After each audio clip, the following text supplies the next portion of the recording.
All right, everybody, how's it going? And it is finally here. It's the start of the regular season. It is September 5th, 2019, and in just about 4 or 5 hours, we're going to see the kickoff between the Chicago Bears and Green Bay Packers over in Chicago, and that should be a fun stream. That should be a fun game to watch.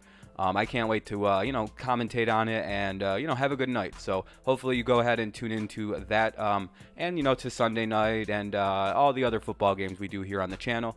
Probably Thursday, Sunday, and Monday night football. So anyway, let's focus on what the actual subject of this video is, why you clicked on it. Every year I like to make my predictions. I like to make playoff predictions. So this year is going to, of course, be no different. I'm going to start with the NFC today, and tomorrow I'll have the AFC. I'm doing the NFC first, not because I like the NFC more. I actually don't. I'm an AFC football fan. But they have two other people are playing today, so I kind of have to get this one out there so it still counts. I'll have Saturday my awards predictions. Just because I'm a little busy, so I have to kind of layer the way I'm going to do this. And as long as I have the bulk of my predictions out before the start of Sunday, I think I'm all right. It still counts. So basically, the way I made these predictions, I don't make predictions based on future injuries. So if there's a team with players who are prone to injuries, I did not think about that. I don't like to do that because that's kind of rooting for an injury, so your prediction comes true, and that's not very cool. So basically I just I went off what I thought. I don't think the NFC has that many bad teams. I also don't predict teams to win 3 games unless they're really, really bad. And in the NFC, there's no really, really bad teams except maybe the Cardinals. Really, if you look at every team, you don't go ugh. You only do it to the Cardinals and maybe the Bucks if you don't like them. That's the only 2 teams, and maybe the Redskins, but the Redskins really aren't that bad. Just kind of they're just kind of but anyway, let's go ahead and get started and focus on, I believe, the West. No, I think I started with the NFC East. Yeah, okay, so we're going to go over the East. I'll give my division predictions. This won't take very long, and then at the end, I'll give my playoff seedings. You'll kind of figure it out as we go along. So in 4th place, of course, as I mentioned, they're one of the worst teams in the NFC, unfortunately, is the Washington Redskins. I think they take a couple steps back. The defense got certainly much worse than it was last year. They lost a few players. Preston Smith, I believe they lost Clinton Dix. So it's kind of like one of those things where you're like, all right, they got worse on defense. The quarterback situation's a giant question mark with Case Keenum and Dwayne Haskins. Do I think Dwayne will be good? Yeah, but if he has to play at some point this year, there's going to be a ton of growing pains. Case has only been good in 1 year with Minnesota, kind of a fluke year. I believe it was rated the most fluky year in NFL history. So I don't know. I know they have a good running system, but that's about it in Washington. That's only going to get you about 5 wins in the NFL if all you can do is run it. So expect a couple steps back this year, and Jay Gruden will probably be fired. Maybe he can go join his brother in, Oakland as the offensive coordinator. Let's go on to the 2nd place team, who will take another 2 wins. I think they went 3 wins, 5 wins, 7 wins. It's pretty much how the Giants are going to project going forward, I think. Just a little bit better each year. To be honest, though, the Giants, they look a little better, but I'm not too sure what they're going to be. I have a lot of questions. How long is Eli going to remain the starter? Are we being teed up for a Kurt Warner situation, which I think we are, where any kind of injury is just going to make it so Daniel Jones takes the team? The offense is clearly going to go through Saquon, which will be worth a couple more wins, I think, long term. Even though I just said, running systems only, but Saquon's probably the 2nd or 3rd best back, probably 3rd right now behind Zeke and Todd Gurley.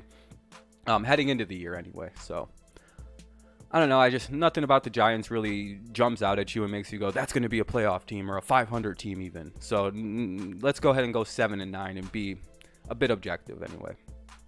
Let's go ahead and look at the Dallas Cowboys. Arguably one of the best rosters in the NFL. Arguably one of the best defenses. Even though the defense is a bit inconsistent. They stop Seattle 1 week, get gashed up by C.J. Anderson the next. That's a young defense, so whatever. I don't really think they'll do much different than they did last year, simply because, yeah, they have Amari Cooper, but a lot of those wins with Amari kind of came as a surprise because you didn't know Dak could do that if you gave him a very good wide receiver. They have Zeke. They have Jason Witten back. That should translate into a couple. I don't know. I feel like this is almost the exact same team, except with a couple more pieces. And I still feel like the offense has to have everything going for Dak to have good games. The defense is going to be inconsistent due to its age. DeMarcus Lawrence is hurt, and I think that'll cost them a little bit at the start of the season. The lack of DeMarcus Lawrence, I think. Not the first 4 games, by the way. Oh well, I don't know. Fucking. I think the Cowboys will be all right. They're going to be in the playoffs, so they're easily the fifth playoff team this year. They're definitely getting in, but they have to contend with the best team in the NFC East, which is clearly the Philadelphia Eagles. Best offensive line in the NFL. Their backups are probably the second best or third best offensive line. Carson Wentz has like 6 targets he can throw the ball to. Nelson Aguilar, Alshon Jeffries, Jackson on the outside. Ertz. The other tight end that they have is no fucking slouch. They've also got Jordan Howard in the backfield. That's 6 options really just to get rid of the football. That's going to be a very hard offense to stop. That's 30 points a game, easy. Their defensive front seven's very, very good. Their corners are all right, but that's probably the only weak spot is their secondary. But they have a very good secondary, if I can remember correctly. I see easily an 11-5 year for them and the second best record in the NFC. So that's home field advantage, all that good stuff for the Eagles this year. So this is my NFC East standings. Let's go ahead and move on to, I believe, the South. The South. Okay. This is good. This is the fun division where I'm going to get a lot of shit from NFC South fans. I already know how this goes. Tampa Bay Buccaneers. I think you guys are a game better than you were last year. I think your offense is going to be a lot better. I have questions about Mike Evans being a true number one without Deshaun Jackson taking away some of the heat. You guys got rid of a lot of players. You guys got rid of a lot of defense. You got rid of a lot of offense. I don't know if those were the right pieces to get rid of. Seems like it. I trust Bruce Arians. I trust Bruce Arians to fix Jameis. It's just something about this team really confuses me. It's just something tells me they're not going to be good again. Something is telling me they're just going to be the same old Bucs that we've seen the last few years. And I don't know if it'll be Jameis's fault or if it'll be the fact I don't think they have a good defense. I know they played the Browns very well, but that's still the preseason. And I know they had a good preseason, but it's the preseason. I don't necessarily trust it. We'll see how they play once the season, because they're my biggest question mark. I don't even necessarily feel confident saying they'll go 6-10 because I think the NFC South is a really good division minus the Buccaneers, and the Buccaneers might even surprise me too. Yeah, I'm just 6-10 is the best they're going to do. They might be better, but here's one that's going to surprise a lot of people. I think the Panthers are going to go 7-9 again, as they did last year.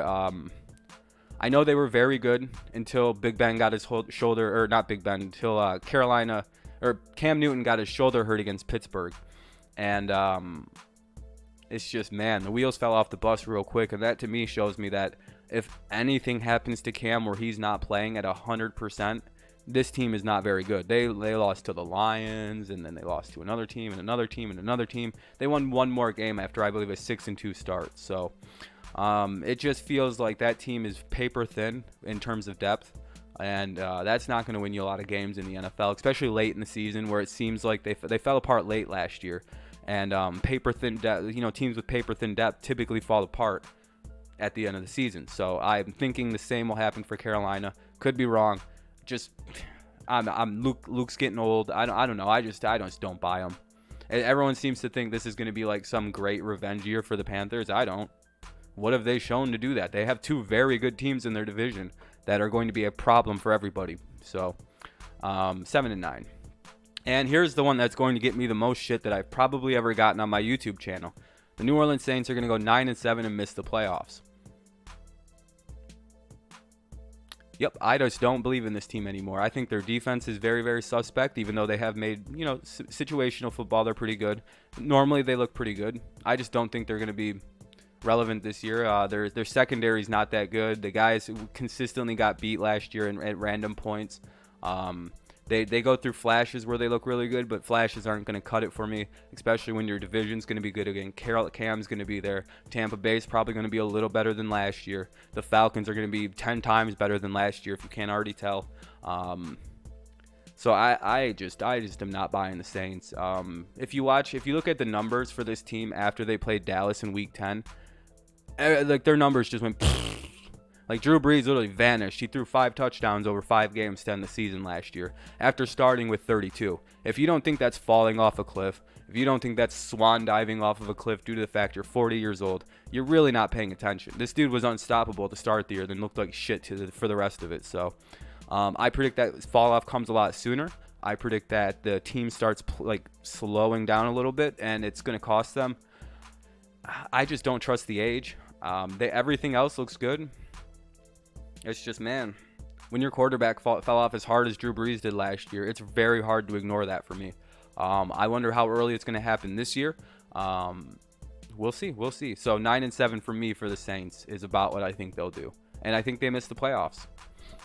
I think they might be my 6th seed. I'll have to go back in and look. Well, we'll get to it, but I'm pretty sure they miss or they're the 6th seed. And then we have the Atlanta Falcons going 12-4, NFC's best record. Go look at Matt Ryan's numbers last year. They were fucking flawless. If they're running and the only thing that stopped the Falcons last year was the entire defense got hurt. They lost to Freeman, and the offensive line was complete gutter trash. So I mean, really, they fixed the offensive line. Their defense is back and healthy. They have Freeman back, and they still won 7 games with a second-string defense. So like, watch the fuck out for the Panthers, or for the Falcons rather. Sorry. This is going to be a hungry team. Matt Ryan played incredible last year. 45 touches, 7 picks. It's just like he played like an MVP. If his team was good last year, he might have actually stole it from, well, he wasn't going to steal it, but he might have been in the conversation a little more. So, yeah, barring injuries and stuff like that, like I don't really predict for injuries. So, the Atlanta Falcons on paper are a really good football team. Julio Jones, Calvin Ridley, Freeman. What's not to love about that? Mohamed Sanu, I believe, is still there. That is a fun football team to be able to throw the football for. And their defense, if 12 guys don't, I think they had like 13 injuries on defense last year to starters. So if that doesn't happen again, expect the Falcons to probably be about a 12-win team. They were a 7-win team with a complete backup defense. So. That's the NFC South for you. I believe I have the Falcons and the Saints. I won't swear to shit on the Saints, though. But anyway, let's go ahead and go to the West, where we'll have the Arizona Cardinals. Probably be about 2 wins better. As I've said, I don't really like to predict teams to be like winning 3 games or 2 games or 1 game. So you'll never see that unless they're really bad. But the Cardinals should be fun to watch. I think they're going to start off very strong, like 4-1, 5-0 potentially, maybe even 6 wins right off the gate. And I think because of the fact they're going to have this new offense, they have this new quarterback, no one's going to know how to really play him. No one really knows how to play the offense. It's going to catch a few teams, and some teams are going to stack the score. They're going to beat the shit out of a couple teams early. Remember the Wildcat when it first debuted and how it seemed unstoppable? They won a bunch of games, the Dolphins did, and then everybody copied it, and then it's won more teams, more games. I think that's going to be a variant of what we see here, but only for like 6 weeks. And then everyone's going to go, oh yeah, we beat the shit out of this every year in college. And then they're just going to kind of convert back, and it'll, you know what I mean? This is about a 5-6 week gimmick situation, I think, and it's going to result in the record. I think they'll lose the rest of their games once they've been found out. So 5-11 for the Cardinals is my worst prediction. Here's another one that's going to catch me a lot of shit. The 9-7 Rams is my prediction. I think they don't make the playoffs. I think they just vanish. I think the Patriots laid out a very clear blueprint on how to beat them. Make it 1980s, and fucking Sean McVay has no idea how to coach against that. Run the ball down their throats and play smash mouth defense. Fuck Jared Goff up. And it's very easy to do that at the end of the year. If you didn't notice, toward the end of last season, here's a fun fact. The Rams have a very good offensive line with some guys who might be going to the Hall of Fame, but they're also very, very old. They have a very old offensive line, and that is something not many people talk about. If you look toward the end of the season, Jared Goff was running around more. He got sacked more. Gurley's numbers went down a little bit. I think C.J. Anderson wasn't rushing as well. I don't know when they signed him, but I actually removed the CJ thing. I didn't even mean to mention that. But it's mainly, if you look at their numbers, the offensive line got tired last year. And Goff paid by getting sacked more at the end of the season, having to run more, having less time to throw the ball. So when I look at things like that, I'm like, oh, wait a minute. What's going on with the Rams? They really don't have that great of a defense. They have a good defensive line and maybe some good linebackers. The secondary's kind of suspect. Eric Weddle's old as hell. I don't want that. Sure, they have a very good offense, like receiver and quarterback situation and a good offensive line, but for how long? Until they get tired again and start letting people hit Goff. And Goff, we've seen in the Super Bowl, if people are in his face, he cannot play good football. Remember they lost 13-3 in the Super Bowl? You remember that? When all the Patriots did was blitz every single play? Yeah, if that happens again and teams run the ball on that very small defense the Rams have, I'm sorry, but that's a 9-win football team. I think they've been exposed, and we'll see as we go forward. But I think that's an exposed football team.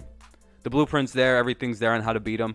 I would have had the 49ers doing a lot better than 9-7, But with the injuries to Jerick McKinnon, I kind of hit a panic button. I don't know if Bosa is going to be playing week 1, so help me out there. But this is a very good football team nonetheless. I know Jimmy G's been hurt and looked inconsistent in the preseason, but he got better as the preseason went on. He looked sharper and sharper and sharper. I expect that to kind of continue into the season. He hasn't played in a while. The confidence is there. He's probably a little bit more calmed down now heading into this year as opposed to last year when it was like, I got to win. There was a lot of pressure going into this year. There's pressure this year, but I think you can manage it better. You know how to manage it better. Plus, they have a really good team. They have 4, if Bosa's healthy, they got 4 first-round picks on the defensive line.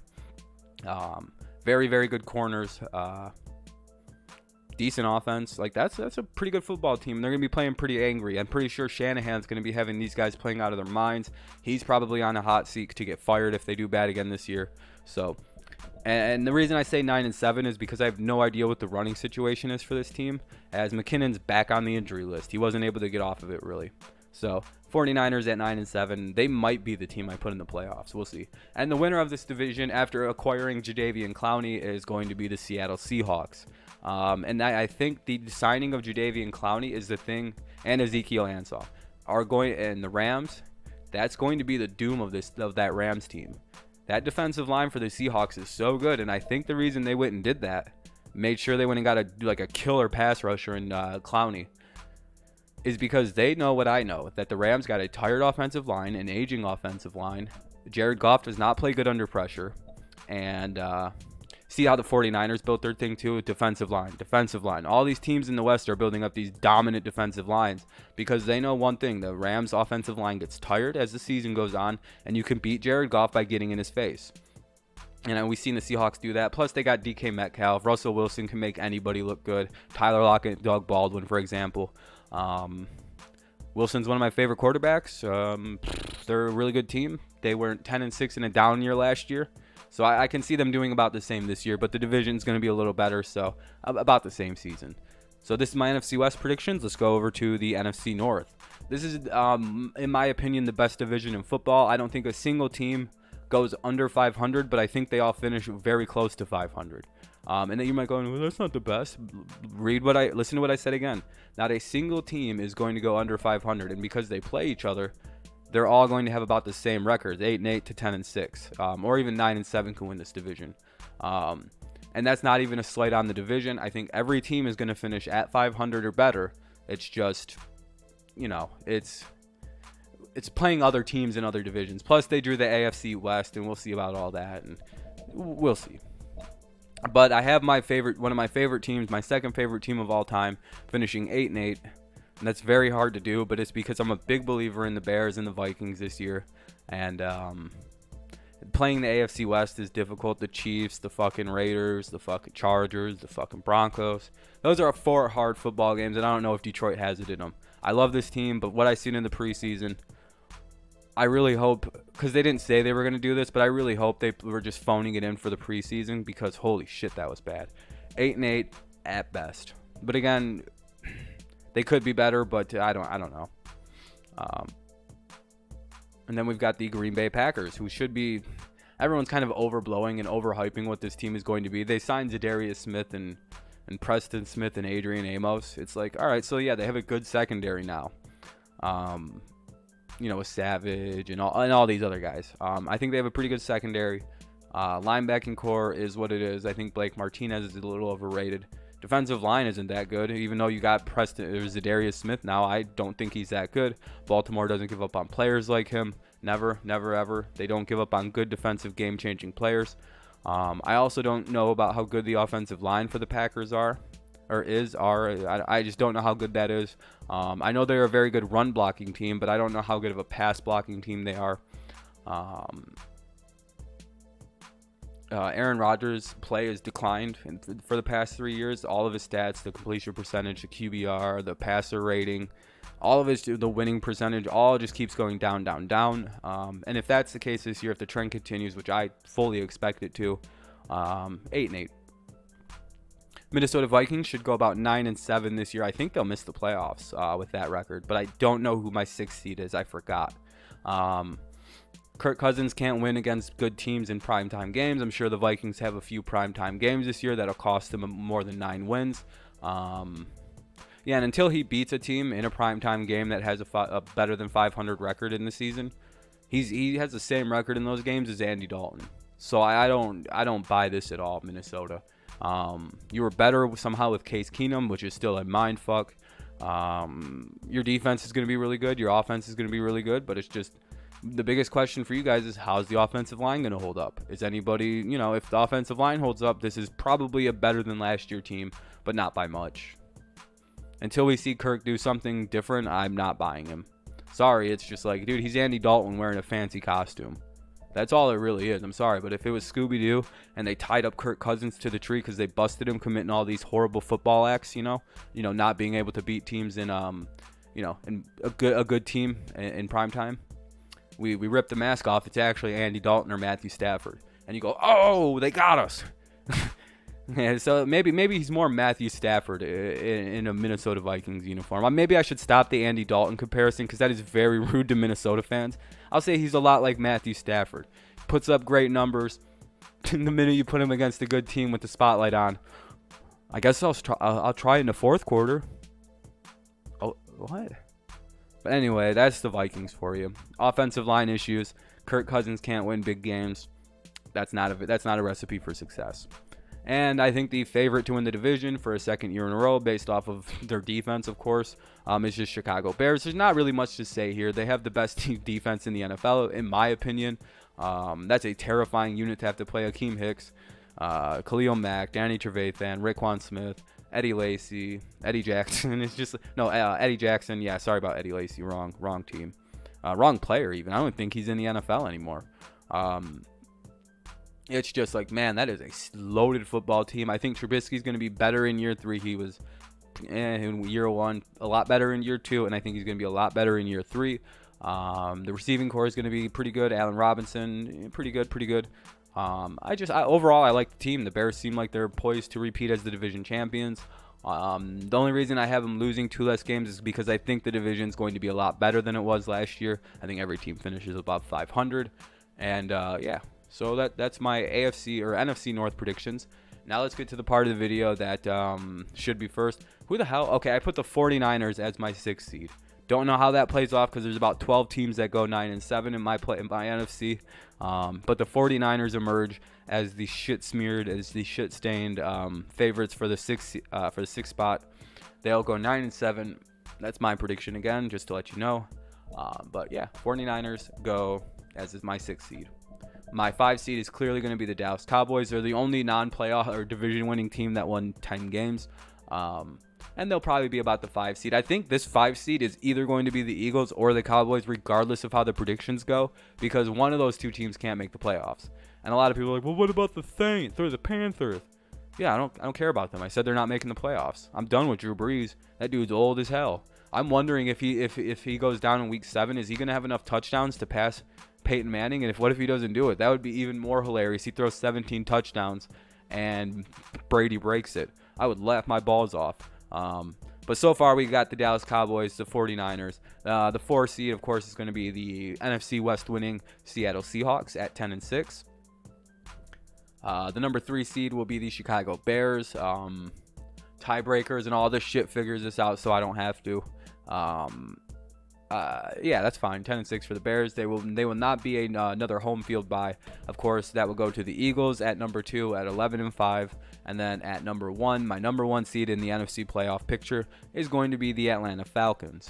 So yeah, this is my seeding. It goes 49ers, Cowboys, Seahawks, Bears, Eagles, Falcons, 6-1, and I'm fairly confident in those predictions heading into this season. So I don't know. Those are my 2019 NFC playoff predictions. Let me know, and division winners and whatnot. So let me know what you think of this down below. I'm sure you're going to have something negative to say because I picked your favorite team to not do so good or even just miss the playoffs. I didn't even pick my favorite team to win, to go above 500. So you can kind of get, it's nothing against your team, nothing against your players. It's nothing personal. This is just the way I view it. I could be wrong. I probably am wrong. I was pretty accurate about my I think I only got like 3 playoff teams wrong last year. And just so you know, it was the Lions, Vikings, and Jaguars. So when you think about the way I picked, just know I only missed 3 teams. The Jaguars were a team everybody missed. The Vikings were a team everybody missed. And the Lions just because I like them. So, I don't know. I'm pretty sure this is going to be pretty fucking accurate. We'll see, though. We'll see. So, yeah, let me know what you think down below. Leave your division winners and whatnot, what your NFC seeding looks like, your 6 playoff teams, and what order they're in. I'll be sure to comment back as soon as I can, as you can tell. Thank you all so much. We're over 1,900 subscribers, which is just insane to me. I can't believe we hit that many.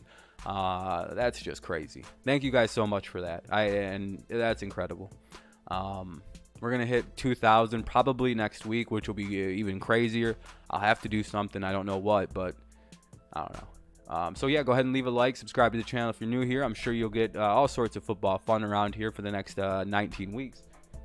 Maybe 20 if you, I don't know, 20 weeks or so till the season ends, and I don't want it to, but it is what it is. All right. So that's the end of the video. Thank you so much for listening. I hope you have a good rest of the day. Go Patriots, and sorry about your team. It is what it is.